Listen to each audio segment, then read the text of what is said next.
Hi പ്രിയമുള്ള സുഹൃത്തുക്കളെ, നമ്മുടെ സ്പീക്കർക്ക് വീണയെന്ന് കേട്ടാൽ ഉടനെ അപസ്മാരം വരുവാണ്. എന്താണെന്നറിയില്ല. പിണറായി വിജയൻ എന്ന് കേട്ട് കഴിഞ്ഞാൽ പിന്നെ പറയാനുമില്ല. പിണറായി വിജയനെ പറഞ്ഞത് കേട്ട് കേട്ട് കേട്ട് കേട്ട് ഏതാണ്ട് സ്പീക്കർ സ്ഥാനത്തിരുന്ന് കക്ഷി അല്ലെങ്കിൽ തന്നെ മിത്തിന്റെ ആളല്ലേ.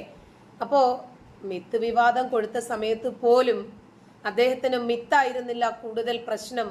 പിണറായി വിജയനും എക്സാലോജിക്കും വീണയും ഒക്കെ തന്നെയായിരുന്നു. ഇപ്പോഴും അത് പുനരാവർത്തനം ചെയ്തിരിക്കുവാണ്. മാസപ്പടി ഇടപാടില് നടന്നത് അഴിമതിയാണെന്നും മാസപ്പടി കേസിലെ യഥാർത്ഥ പ്രതി മുഖ്യമന്ത്രി പിണറായി വിജയനാണെന്നും മാത്യു കുഴൽനാടൻ MLA പറഞ്ഞതുമായി ബന്ധപ്പെട്ട് ആകെ പ്രകോപിതനായി അപസ്മാര രോഗിയെ പോലെ ഇരുമ്പുതാ എന്ന് നമ്മുടെ സ്പീക്കർ അലറി വിളിച്ചതായിട്ടാണ് വാർത്തകൾ. എന്തായിരുന്നാലും മുഖ്യമന്ത്രിക്ക് മറുപടി പറയേണ്ട ബാധ്യത ഒഴിവാക്കാൻ വേണ്ടിയിട്ടാണ് സ്പീക്കർ നിയമസഭയിൽ സംസാരിക്കുന്നത് തടഞ്ഞത്. കാരണം കുഴൽനാടനാണല്ലോ ആള്, പൊളിച്ചടുക്കുക തന്നെ ചെയ്യും. അദ്ദേഹം ഒരു യുദ്ധം പ്രഖ്യാപിച്ച് ഇറങ്ങിയിരിക്കുവാണ്. ഈ സത്യം പുറത്തു കൊണ്ടുവരും, ഈ കള്ളന്മാരെയും കൊള്ളക്കാരുടെയും യഥാർത്ഥ മുഖം പുറത്തു കൊണ്ടുവരും, കാപട്യ മുഖം വലിച്ചു കീറും. എന്തായിരുന്നാലും സ്പീക്കർ ചെയ്തത് അംഗത്തിന്റെ അവകാശ ലംഘനമാണെന്ന് മാത്യു കുഴൽനാടൻ വാർത്താ സമ്മേളനം നടത്തി ജനങ്ങളോട് അങ്ങ് പറഞ്ഞു. വാർത്താ സമ്മേളനത്തിലാണ് പിണറായിക്കെതിരെയും സ്പീക്കർക്കെതിരെയും മാത്യു കുഴൽനാടൻ രൂക്ഷ വിമർശനവുമായി വന്നത്. ഇന്നലെ നിയമസഭയിൽ മാസപ്പടി വിഷയം ഉന്നയിക്കാനുള്ള മാത്യു കുഴൽനാടന്റെ ശ്രമം സ്പീക്കർ തടഞ്ഞത് എന്തിന്? ആരെ രക്ഷിക്കാൻ? 1000 കോടിക്കു മുകളിൽ മൂല്യമുള്ള കരിമണൽ പാട്ടത്തിന് CMRLന് സർക്കാർ അനുമതി നൽകുകയായിരുന്നു. 2004 പാട്ടത്തിന് നൽകിയത്. പിന്നീട് അനുമതി സ്റ്റേ ചെയ്തു. VSന്റെ കാലത്ത് കരിമണൽ പാട്ടം പൊതുമേഖലയിൽ മാത്രമാക്കി മാറ്റി. CMRLന് അനുകൂലമായി ഹൈക്കോടതി സിംഗിൾ ബെഞ്ചും ഡിവിഷൻ ബെഞ്ചും വിധിയുണ്ടായി. എന്നാൽ ഉമ്മൻചാണ്ടി സർക്കാർ സുപ്രീം കോടതിയിൽ പോയി. തുടർന്ന് CMRLന് പാട്ടം അനുവദിച്ച മേഖലകൾ വിജ്ഞാപനം ചെയ്താൽ സർക്കാരിന് ഏറ്റെടുക്കാമെന്ന് സുപ്രീം കോടതി ഉത്തരവിട്ടു. 2016 ഏപ്രിൽ 8 തീയതി പിണറായി സർക്കാർ അധികാരത്തിൽ വരികയും 2016 ഡിസംബർ 20 മുതൽ വീണയുടെ അക്കൗണ്ടിലേക്ക് CMRLൽ നിന്ന് പണം എത്തിത്തുടങ്ങിയെന്ന് മാത്യു കുഴൽനാടൻ തെളിവുകൾ ഉദ്ധരിച്ചുകൊണ്ട് പറഞ്ഞു. 2004 മുതൽ LDF UDF സർക്കാരുകൾ എടുത്ത സമീപനം കരിമണൽ ഖനനം പൊതുമേഖലയിൽ മാത്രം മതി എന്നതാണ്. 2018 വ്യവസായ നയത്തിൽ മാറ്റം വരുത്തുകയായിരുന്നു. CMRLന് പാട്ടത്തിന് അനുവദിച്ച പ്രദേശം ഏറ്റെടുക്കാൻ സർക്കാരിന് സുപ്രീം കോടതി അധികാരം നൽകിയിട്ടും ചെയ്യാത്ത വിഷയം. CMRLന് പാട്ടത്തിന് അനുമതി നൽകാൻ പിണറായി സർക്കാർ വ്യവസായ നയത്തിൽ പോലും മാറ്റം വരുത്തിയെന്നാണ് കുഴൽനാടൻ ആരോപിക്കുന്നത്. നയം മാറുമ്പോൾ എല്ലാം വീണയുടെ അക്കൗണ്ടിലേക്ക് 3 മുതൽ 5 ലക്ഷം രൂപ വരെ വന്നുകൊണ്ടേയിരുന്നു. ഏതൊരു നിയമം മാറ്റിയാലും നയം മാറ്റിയാലും നിലപാട് മാറ്റിയാലും എല്ലാത്തിന്റെയും ബെനിഫിറ്റ് കിട്ടുന്നത് കരിമണൽ കമ്പനിക്കാണെങ്കിൽ പോലും കൃത്യമായി കർത്തയുടെ പണം വന്നുകൊണ്ടിരുന്നത് ഉപകാരസ്മരണയ്ക്കല്ല, ഉദ്ദിഷ്ടകാര്യത്തിന് ഉപകാരസ്മരണയല്ലേ. വീണയുടെ അക്കൗണ്ടിലേക്ക് പണം വന്നു നിറഞ്ഞു. നയങ്ങൾ ഗംഭീരമാകുമ്പോൾ പരിപാടികൾ ഗംഭീരമാകുമ്പോൾ സംഭാവനകൾ കൂമ്പാരമാകുമെന്നല്ലേ. അതുപോലെ കരിമണൽ കമ്പനിക്ക് ലാഭം കൂമ്പാരമാകുമ്പോൾ നമ്മുടെ വീണയുടെ അക്കൗണ്ടിലേക്ക് വന്ന പണം ഗംഭീരമായി വർദ്ധിച്ചു. ഇതിനിടയിൽ കേന്ദ്ര സർക്കാർ തീരുമാനം വന്നു. 2019 ആറ്റമിക് ധാതു ഖനനം സർക്കാർ സ്ഥാപനങ്ങൾക്ക് മാത്രമാക്കി മാറ്റി. മറ്റെല്ലാ അനുമതികളും റദ്ദാക്കാനും കേന്ദ്ര നയം ആവശ്യപ്പെട്ടു.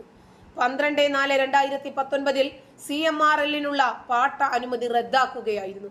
അന്ന് CMRL മുഖ്യമന്ത്രിക്ക് കത്ത് നൽകിയിട്ടും മുഖ്യമന്ത്രി വ്യവസായ സെക്രട്ടറിയോട് നോട്ട് തയ്യാറാക്കാൻ ആവശ്യപ്പെട്ടുവെന്നും മാത്യു കുഴൽനാടൻ പറഞ്ഞു.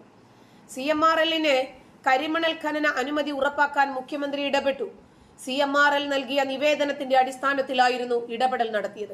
മുഖ്യമന്ത്രി ഫയൽ പരിശോധിക്കുകയാണ് എന്ന് വ്യവസായ പ്രിൻസിപ്പൽ സെക്രട്ടറി 2019 എഴുതിയെന്നും മുഖ്യമന്ത്രി അധ്യക്ഷനായി യോഗം ചേർന്നുവെന്നും മാത്യു കുഴൽനാടൻ പറഞ്ഞു. മുഖ്യമന്ത്രി ഇടപെട്ട സാഹചര്യത്തിൽ അന്തിമ തീരുമാനം മുഖ്യമന്ത്രിക്ക് മുന്നിലേക്ക് പോയെന്നും മാത്യു കുഴൽനാടൻ കൂട്ടിച്ചേർത്തു. ഉയിര് പോനാലും വിടമാട്ടെ എന്ന് പറഞ്ഞ് നമ്മുടെ ഷോൺ ജോർജും ഇപ്പോൾ മുഖ്യമന്ത്രിയുടെ പിന്നാലെയുണ്ട്. മുഖ്യമന്ത്രിയല്ല ശരിക്കും വീഴ്ത്തേണ്ടത്, പിന്നിൽ നിന്ന് കളിക്കുന്ന വീണ വിജയൻ എന്ന ബുദ്ധിരാക്ഷസിയെയാണ്. മുഖ്യമന്ത്രി പിണറായി വിജയനെതിരെ പുതിയ ആക്ഷേപവുമായി ഷോൺ ജോർജ് രംഗത്ത് വന്നിട്ടുണ്ട്. PC ജോർജ് ഇരട്ടച്ചങ്കനാണെങ്കിൽ ഇത് അതുക്കും മേലെയാണ്. എന്തായിരുന്നാലും മുഖ്യമന്ത്രിയുടെ പേഴ്സണൽ സ്റ്റാഫിലുള്ള സ്പെഷ്യൽ ഓഫീസറായ R മോഹനാണ് 2008 ലാവ്ലിനുമായി ബന്ധപ്പെട്ട ആദായ നികുതി വകുപ്പ് അന്വേഷണത്തിൽ ക്ലീൻ ചിറ്റ് നൽകിയത്. ഉദ്ദിഷ്ട കാര്യത്തിന് ഉപകാര സ്മരണ എന്ന നിലയിലാണ് ഈ നിയമനം എന്ന സംശയമാണ് ഷോൺ ജോർജ് ഉന്നയിക്കുന്നത്. ഇക്കാര്യത്തിൽ പരാതി നൽകുമെന്ന് ഷോൺ കൊച്ചിയിൽ വാർത്താ സമ്മേളനത്തിൽ വ്യക്തമാക്കി. ലാവ്ലിനിൽ കിട്ടിയ കമ്മീഷൻ തുക സിംഗപ്പൂരിലെ കമല ഇന്റർനാഷണലിൽ നിക്ഷേപിച്ചു. ഇതിനെപ്പറ്റിയായിരുന്നു R മോഹൻ അന്വേഷിച്ചത്. ആദായ നികുതി വകുപ്പ് അഡീഷണൽ ഡയറക്ടറായിരുന്നു R മോഹനെന്നും ഷോൺ വ്യക്തമാക്കിയിട്ടുണ്ട്. വ്യക്തമായ തെളിവിന്റെ അടിസ്ഥാനത്തിൽ കേരളത്തെ കൊള്ളയടിച്ചുകൊണ്ടിരുന്ന ഒരു മാഫിയ കുടുംബത്തെയാണ് എല്ലാവരും ഒരുമിച്ച് നിന്ന് കേരളത്തെ രക്ഷപ്പെടുത്തണമെങ്കിൽ ഇവർ വീണേ പറ്റൂ എന്ന് കരുതി ഉറച്ചിറങ്ങിയിരിക്കുന്നത്. സംസ്ഥാന കേന്ദ്ര നയങ്ങളെല്ലാം ഖനനത്തിനു വേണ്ടി രൂപീകരിച്ചത് കോൺഗ്രസിന്റെ ഭരണകാലത്താണെന്നും സുപ്രീം കോടതി ഉത്തരവ് നിലനിൽക്കെ തന്നെ കേന്ദ്ര സർക്കാരിന്റെ നയം നടപ്പാക്കാതിരിക്കാൻ വേണ്ടിയിട്ടാണ് പിണറായി സർക്കാർ ശ്രമിച്ചതെന്നും വ്യവസായ മന്ത്രി P രാജീവ് ആരോപിച്ചു.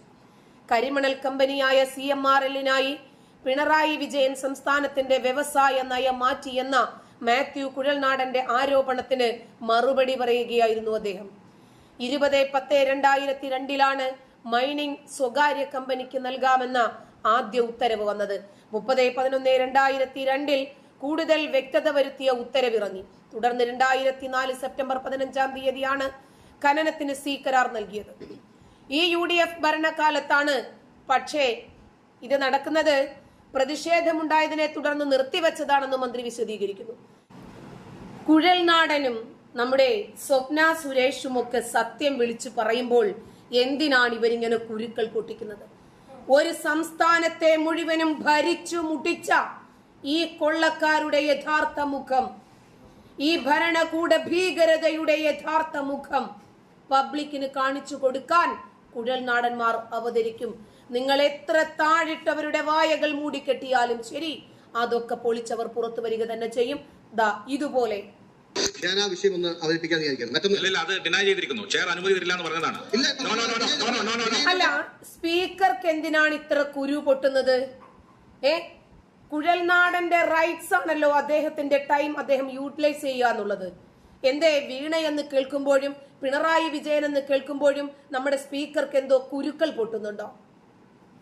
നിങ്ങൾ ഉന്നയിക്കാൻ ഉദ്ദേശിക്കുന്ന കാര്യം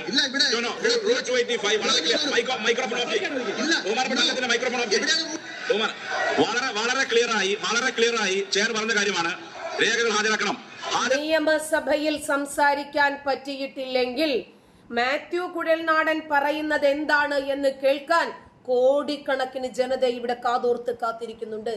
അദ്ദേഹം മീഡിയയിലൂടെ വരും, വാർത്താ സമ്മേളനം നടത്തി അദ്ദേഹത്തിന് പറയാനുള്ളത് കൃത്യമായി പറഞ്ഞില്ലേ? എന്തേ അവിടെ നിയമസഭയിൽ മൈക്ക് ഓഫ് ചെയ്തതുപോലെ പബ്ലിക്കിന്റെ മൈക്ക് ഓഫ് ചെയ്യാൻ പറ്റുമോ? ഇത് ജനങ്ങൾ അറിയും. രേഖകളിൽ ചെയർ തൃപ്തനല്ല. So I can't allow. Sorry Mathew Kuzhalnadan, sorry, I can't allow to raise the allegation in this floor. നമസ്കാരം. പിണറായി സർക്കാരിന്റെ സൂര്യോദയ ബജറ്റിൽ അരങ്ങേറിയത് നാടകീയ രംഗങ്ങൾ. ബജറ്റിൽ സാമ്പത്തിക പ്രതിസന്ധിയെക്കുറിച്ച് പറഞ്ഞുകൊണ്ട് സംസാരിച്ച കുഴൽനാടന് പിണറായി സർക്കാരിന്റെ ചില അഴിമതികളെ കുറിച്ചും ഇടയിൽ പരാമർശം ഉയർത്തിയതോടെ ഇടയ്ക്ക് കയറിയ സ്പീക്കർ കുഴൽനാടന്റെ മൈക്ക് ഓഫ് ചെയ്തു. മാത്യു കുഴൽനാടന് സംസാരിക്കാനുള്ള അനുമതി നിഷേധിക്കുകയും ചെയ്തു. ഇതോടെ രമേശ് ചെന്നിത്തല പ്രശ്നത്തിൽ ഇടപെട്ടു. നിയമസഭാ ചട്ടങ്ങൾ അനുസരിച്ച് സഭയിലെ ഏത് രംഗത്തിനും മറ്റൊരാൾക്കെതിരെ അഴിമതി ആരോപണം രേഖാമൂലം എഴുതി കൊടുത്താൽ അത് സഭയിൽ ഉന്നയിക്കാനുള്ള അവകാശമുണ്ട് എന്ന് ചെന്നിത്തല പറഞ്ഞു. അത് സഭയിലെ കീഴ്വഴക്കമാണെന്നും അത് കാര്യമുണ്ട്. സഭയിൽ മൈക്ക് അന്നേരം ഓഫ് ചെയ്തിട്ടില്ലെങ്കിൽ പിണറായിയും കുടുംബവും നാറി വെളുക്കുമെന്നുള്ളത് അറിയാം. പക്ഷേ നാറ്റിക്കാൻ തീരുമാനിച്ച് തന്നെയാണ് കുഴൽനാടൻ ഇറങ്ങി തിരിച്ചിരിക്കുന്നത്. കയ്യിൽ കറ പുരണ്ടിട്ടില്ലെന്നും കൈപൊക്കി സംശുദ്ധമാണെന്നും അഭിപ്രായപ്പെട്ടവർ എന്റെ മടിയിൽ കനമില്ലാത്തത് കൊണ്ട് വഴിയിൽ ഞാൻ ഭയപ്പെടേണ്ടതില്ല എന്ന് പറഞ്ഞവർ എന്തേ അന്വേഷിക്കണ്ട എന്ന് പറഞ്ഞ് കർണാടകയിൽ പോയി നിവേദനം നൽകിയത്? ഷംസീർ തെറ്റിക്കരുത് എന്നും ചെന്നിത്തല ആവശ്യപ്പെട്ടു. ദൃശ്യങ്ങളിലേക്ക്. പിന്നൊരു കാര്യമുണ്ട് കേട്ടോ, മൈക്ക് ഓഫ് ചെയ്യാനേ സ്പീക്കർക്ക് പറ്റൂ. കുഴൽനാടന്റെയും സ്വപ്ന സുരേഷിന്റെയും ഒക്കെ വായ മൂടിക്കെട്ടാൻ പറ്റുമോ? സോഷ്യൽ മീഡിയയുടെ വായ മൂടിക്കെട്ടാൻ പറ്റുമോ? പബ്ലിക്കിന്റെ അഭിപ്രായ സ്വാതന്ത്ര്യത്തിനുമേൽ മൈക്ക് ഓഫ് ചെയ്യാൻ പറ്റുമോ? ബഡ്ജറ്റിന്റെ പ്രപ്പോസൽസിനെ ഞാൻ എതിർക്കുകയാണ്. കാരണം ഈ സൂര്യോദയ ബഡ്ജറ്റ് എന്നൊക്കെ പറഞ്ഞെങ്കിലും കേരളത്തിന്റെ ഇന്നത്തെ പ്രതിസന്ധി അല്ലെങ്കിൽ ഇന്ന് നേരിടുന്ന പ്രതിസന്ധിയെ തരണം ചെയ്യാൻ കഴിയുന്ന അല്ലെങ്കിൽ അതിജീവിക്കാൻ കഴിയുന്ന ക്രിയാത്മകമായ പ്രപ്പോസൽസ് ഈ ബഡ്ജറ്റിലില്ല എന്ന് നമുക്ക് കാണാൻ കഴിയും. ഇന്ന് ഈ ബഡ്ജറ്റ് വന്നതിന് ശേഷം ട്രഷറി ബെഞ്ചസിൽ നിന്ന് തന്നെ വിവാദമായ പല പ്രതികരണങ്ങളും ഉണ്ടായി. അതിലേറ്റവും പ്രധാനപ്പെട്ട ഒന്നും നമ്മൾ കണ്ടത് ഉന്നത വിദ്യാഭ്യാസ വകുപ്പ് മന്ത്രി ഇതുമായി ബന്ധപ്പെട്ട് വിദേശ സർവകലാശാലകളെ കേരളത്തിലേക്ക് ക്ഷണിക്കുന്നതിനെ സംബന്ധിച്ച് നയപരമായ തീരുമാനമില്ല എന്ന് പറയുണ്ടായി. ഈ കഴിഞ്ഞ ദിവസങ്ങളിൽ നിങ്ങളെല്ലാവരും കണ്ടു കാണും, സോഷ്യൽ മീഡിയയിൽ വളരെ വൈറലായ ഒരു ഫോട്ടോ ഉണ്ടായിരുന്നു. ആ ഫോട്ടോ ഒരു ബിരുദദാന ചടങ്ങിൽ പങ്കെടുക്കുന്ന അല്ലെങ്കിൽ അതിനുശേഷമുള്ള ഫോട്ടോയാണ്. നിങ്ങൾക്ക് കിട്ടിക്കാണെന്ന് വിചാരിക്കുന്നു. CPM എറണാകുളം ജില്ലാ സെക്രട്ടറി അദ്ദേഹത്തിന്റെ മകളുടെ ബിരുദദാന ചടങ്ങിന്റെ കോൺവൊക്കേഷൻ സെറമണി കഴിഞ്ഞിട്ട് ഒരു കുടുംബസമേതം UK ഇംഗ്ലണ്ടിൽ വെച്ച് എടുത്ത ഫോട്ടോയാണ്. ഞാൻ ഓർത്തുപോവുകയാണ്, ഞാൻ KSU ഒക്കെ ആയിരുന്ന സമയത്ത് SFIയുടെ സമരങ്ങളും പോരാട്ടങ്ങളും അങ്ങ് സ്പീക്കർ സാർ അങ്ങടക്കം നടത്തിയിട്ടുള്ള സമര പോരാട്ടങ്ങൾ, ആ സമയത്ത് വിദ്യാഭ്യാസ മേഖലയെ അല്ലെങ്കിൽ സ്വകാര്യവൽക്കരിക്കുന്നതിനെതിരെ ഒക്കെ വലിയ സമരം നടത്തി ഒരു തലമുറയെ മുഴുവൻ ജയിലിൽ അയച്ച് വലിയ സംഘർഷപരമായ സമരങ്ങളുണ്ടായ കലാലയങ്ങൾ അടച്ച് വിദ്യാഭ്യാസം മുടക്കി സമരമെല്ലാം ചെയ്ത ഒടുവിൽ CPMന്റെ ജില്ലാ സെക്രട്ടറിയുടെ മകൾ യോർക്ക് യൂണിവേഴ്സിറ്റിയിൽ നിന്നും ബിരുദം വാങ്ങി നിൽക്കുമ്പോൾ കോട്ടും സൂട്ടും ഇട്ട് തൊട്ടടുത്ത് അഭിമാനത്തോട് കൂടി നിൽക്കുന്ന CPM ജില്ലാ സെക്രട്ടറി നമുക്ക് കാണാൻ കഴിയും. വളരെ നല്ല കാര്യമാണ്. ഞാനത് നിഷേധിക്കുന്നില്ല. മക്കളെയൊക്കെ നല്ല നിലയിൽ പഠിപ്പിക്കണം, നല്ല യൂണിവേഴ്സിറ്റി നല്ല കോളേജിലൊക്കെ അയക്കണം. പക്ഷേ ഏതാനും നാൾ മുമ്പ് അദ്ദേഹം ഒരു പത്രസമ്മേളനം നടത്തി എനിക്കെതിരെ ചില ആരോപണങ്ങൾ പറഞ്ഞിരുന്നു. എനിക്കെതിരെ പറഞ്ഞ ആരോപണങ്ങൾ എന്ന് പറയുന്നത് എന്റെ വരുമാനത്തിന്റെ സ്രോതസ് അന്വേഷിക്കണം, എന്റെ വരുമാനത്തിന്റെ ഉറവിടം അന്വേഷിക്കണം, വരുമാനത്തിൽ കവിഞ്ഞ സ്വത്ത് സമ്പാദിച്ചിട്ടുണ്ടോ എന്ന് അന്വേഷിക്കണം, ക്രമവിരുദ്ധമായി എന്തെങ്കിലും ചെയ്തിട്ടുണ്ട്. അതിനുശേഷം അദ്ദേഹം പറഞ്ഞു അദ്ദേഹത്തിനെതിരെ ഞാൻ പറഞ്ഞത് CPM പരിശോധിക്കണമെന്ന് പറഞ്ഞു നിങ്ങളുടെ നേതാക്കന്മാരുടെ ഇന്നത്തെ അവസ്ഥയെ സംബന്ധിച്ച്. അപ്പൊ അദ്ദേഹം പറഞ്ഞു ഞങ്ങൾ ഓരോ രൂപ ചെലവഴിക്കുന്നതിനും പാർട്ടിക്ക് കണക്കുണ്ട്, പാർട്ടി പരിശോധിച്ചാണ് ഞങ്ങളെല്ലാം ചെയ്യുന്നത്. സ്വാഭാവികമായിട്ട് ഈ മകളുടെ വിദ്യാഭ്യാസത്തിന്റെ കാര്യവും CPM പരിശോധിച്ചിട്ടുണ്ടാകും എന്ന് ഞാൻ പ്രതീക്ഷിക്കാം. അതുകൊണ്ടാണല്ലോ നിങ്ങളൊക്കെ അംഗീകരിച്ച് കൈയടിച്ച് നിൽക്കുന്നത്. ഭരണം ജനങ്ങളെ എത്രമാത്രം മുട്ടിക്കുന്നെന്ന് നോക്കിക്കോ. സാധാരണ ജനങ്ങൾക്ക് അന്നന്ന് എന്തെങ്കിലുമൊക്കെ അന്നം കഴിച്ചു പോകാനുള്ള വകയില്ല. വാർദ്ധക്യ പെൻഷൻ പോലും മുക്കിയ ഈ സർക്കാർ പറയണ്ടല്ലോ. ജില്ലാ സെക്രട്ടറിയുടെ മകൾക്ക് യോർക്ക് യൂണിവേഴ്സിറ്റിയിൽ ഉന്നത പഠനം നടത്തി തിരിച്ചു പോരാൻ ഞാൻ അതിന്റെ അടിയിൽ പല ഫേസ്ബുക്ക് കുറിപ്പുകളും പലരും നാട്ടിലുള്ളവർ ഇരുന്ന് കണ്ടു. കഴിഞ്ഞ കാലങ്ങളിൽ എന്ത് തൊഴിൽ ചെയ്തിട്ടാണ് ഈ പണം സമ്പാദിച്ചതെന്നൊക്കെ ഞാൻ ആ ചോദ്യം ഉന്നയിക്കാൻ ആഗ്രഹം. പക്ഷെ നിങ്ങൾക്ക് ചോദിക്കാൻ ആ കസേരയിൽ ഇതിന് മുമ്പിരുന്നൊരു മനുഷ്യണ്ടായിരുന്നു. ഞാനടക്കമുള്ള കോൺഗ്രസ്സുകാർക്ക് പോലും ബഹുമാനം തോന്നിയിട്ടുള്ള ഒരാളുണ്ടായിരുന്നു ആ കസേരയിൽ. മെലിഞ്ഞൊട്ടിയ ശരീരം, ഒഴിഞ്ഞ കണ്ണുകൾ, വളരെ പ്രായം ചെന്ന പരിണതപ്രജ്ഞനായിരുന്ന ഒരാള് ആ പാർട്ടി ഓഫീസിന്റെ ബെഞ്ചിൽ കിടന്നുറങ്ങിയിരുന്നു. അദ്ദേഹം വളരെ പവർഫുൾ ആയിരുന്നു. പാർട്ടി അധികാരത്തിലിരിക്കുമ്പോഴും അല്ലാത്തപ്പോഴും വളരെ പവർഫുള്ളും ആളുകൾക്ക് വളരെ ബഹുമാന്യമായിരുന്നു. AP വർക്കി എന്നാണ് അദ്ദേഹത്തിന്റെ പേര്. അദ്ദേഹം നമ്മളൊക്കെ പറഞ്ഞ പോലെ കണ്ടിട്ടുള്ള പോലെ രണ്ട് കൈയും ഒന്നുമില്ലാതെ വീട്ടിലേക്ക് രാഷ്ട്രീയ പ്രവർത്തനം നടത്തി മടങ്ങിപ്പോയ ആളായിട്ടാണ് ഞങ്ങൾ മനസ്സിലാക്കിയിട്ടുള്ളത്. ഇന്നത്തെ CPM എന്ന് പറയുന്നതിന്റെ വ്യത്യാസം ആ AP വർക്കിയിൽ നിന്നും CN മോഹനിലേക്കുള്ള മാറ്റമാണ് ഇന്നത്തെ CPM എന്ന പാർട്ടിയുടെ മാറ്റം. ഞാൻ ഇന്ന് അങ്ങയുടെ അനുമതി ചോദിച്ച് ഇന്ന് CPM നടക്കുന്ന കാര്യങ്ങളുടെ ഒരു അടുത്ത രൂപം ഒരു അഴിമതിയുമായി ബന്ധപ്പെട്ട വിഷയം ഈ സഭയുടെ ശ്രദ്ധയിൽ കൊണ്ടുവരാനുള്ള അനുമതി ചോദിച്ചിരുന്നു. ഞാൻ ആ വിഷയം ഒന്ന് അവതരിപ്പിക്കാൻ വിചാരിക്കുന്നു. മറ്റൊന്നും അത് ഡിനൈ ചെയ്തിരിക്കുന്നു. ചെയർ അനുമതി തരില്ല എന്ന് പറഞ്ഞതാണ്. നിങ്ങൾ ഉന്നയിക്കാൻ ഉദ്ദേശിക്കുന്ന കാര്യം സ്പീക്കർക്ക് കുഴൽനാടൻ വായ തുറന്നപ്പോഴേ അറിയാം ഇത് നമ്മുടെ മുഖ്യ മന്ത്രിയുടെ സീമന്തപുത്രിയെയും അതുപോലെ കമലയെ കുറിച്ചിട്ടുമൊക്കെ തന്നെയാണ്. കാരണം വസ്തുതാപരമായി മാത്രമേ കുഴൽനാടൻ സംസാരിക്കൂ.